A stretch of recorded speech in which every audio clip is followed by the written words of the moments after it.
हरे कृष्णा, राधे राधे। आप सभी को विजया एकादशी की हार्दिक शुभकामनाएं। एक बार धर्मराज युधिष्ठिर ने भगवान श्री कृष्ण से विजया एकादशी के महत्व के बारे में पूछा। हे जनार्दन, आपने माघ के शुक्ल पक्ष की जया एकादशी का अत्यंत सुंदर वर्णन करते हुए सुनाया। अब आप फाल्गुन मास के कृष्ण पक्ष की एकादशी का क्या नाम है तथा उसकी विधि क्या है, कृपा करके आप मुझे बताइए। भगवान श्री कृष्ण बोले, हे राजन, फाल्गुन मास के कृष्ण पक्ष की एकादशी का नाम विजया एकादशी है। इसके व्रत के प्रभाव से मनुष्य को विजय प्राप्त होती है। यह सब व्रतों से उत्तम व्रत है। इस विजया एकादशी के महात्म्य के श्रवण व पठन से समस्त पाप नाश को प्राप्त हो जाते हैं। भयंकर शत्रुओं से जब आप घिरे हो और पराजय सामने खड़ी हो, उस विकट स्थिति में विजया नामक एकादशी आपको विजय दिलाने की क्षमता रखती है।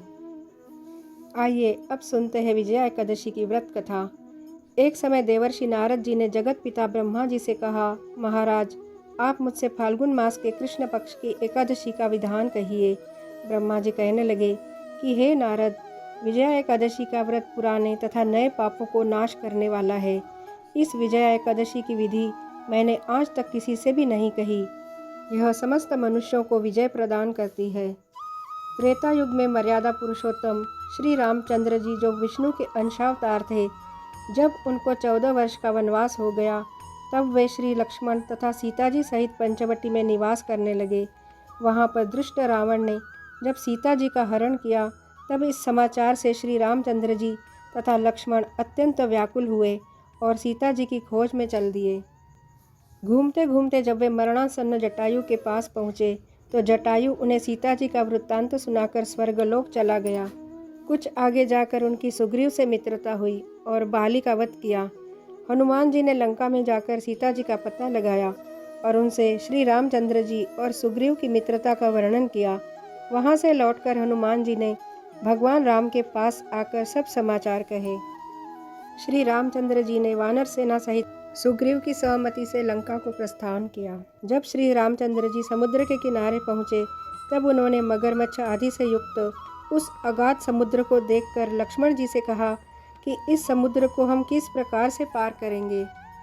श्री लक्ष्मण जी ने कहा, हे पुराण पुरुषोत्तम, आप आदि पुरुष हैं, सब कुछ जानते हैं।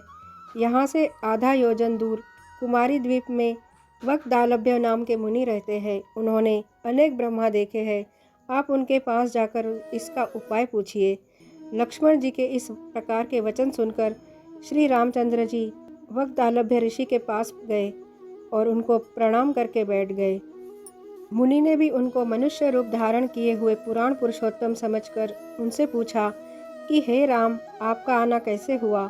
रामचंद्र जी कहने लगे कि हे ऋषि, मैं अपनी सेना सहित यहाँ आया हूँ और राक्षसों को जीतने के लिए लंका जा रहा हूँ। आप कृपा करके समुद्र पार करने का कोई उपाय बतलाइए। मैं इसी कारण आपके पास आया हूँ। वक्दालभ्य ऋषि बोले कि हे राम, फाल्गुन मास के कृष्ण पक्ष की एकादशी का उत्तम व्रत करने से निश्चय ही आपकी विजय होगी। साथ ही आप समुद्र भी अवश्य पार कर लेंगे। इस व्रत की विधि यह है कि दशमी के दिन स्वर्ण, चांदी, तांबा या मिट्टी का एक घड़ा बनाएं। उस घड़े को जल से भरकर तथा 5 पल्लव रख वेदिका पर स्थापित करें। उस घड़े के नीचे सतनजा और ऊपर जौ रखें। उस पर श्री नारायण भगवान की स्वर्ण की मूर्ति स्थापित करें।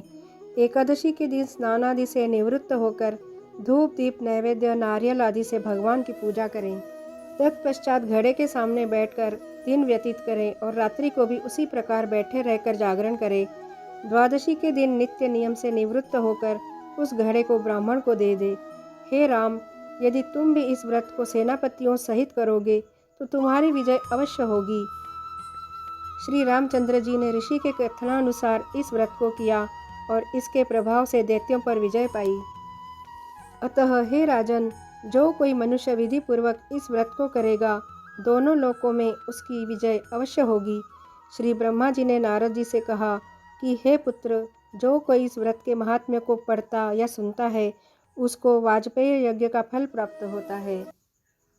तो यह थी विजया एकादशी की व्रत कथा और महात्म्य। यह वीडियो आपको कैसे लगी कमेंट में ज़रूर बताना और मेरे चैनल को लाइक, शेयर और सब्सक्राइब ज़रूर करना। हरे कृष्णा, राधे राधे।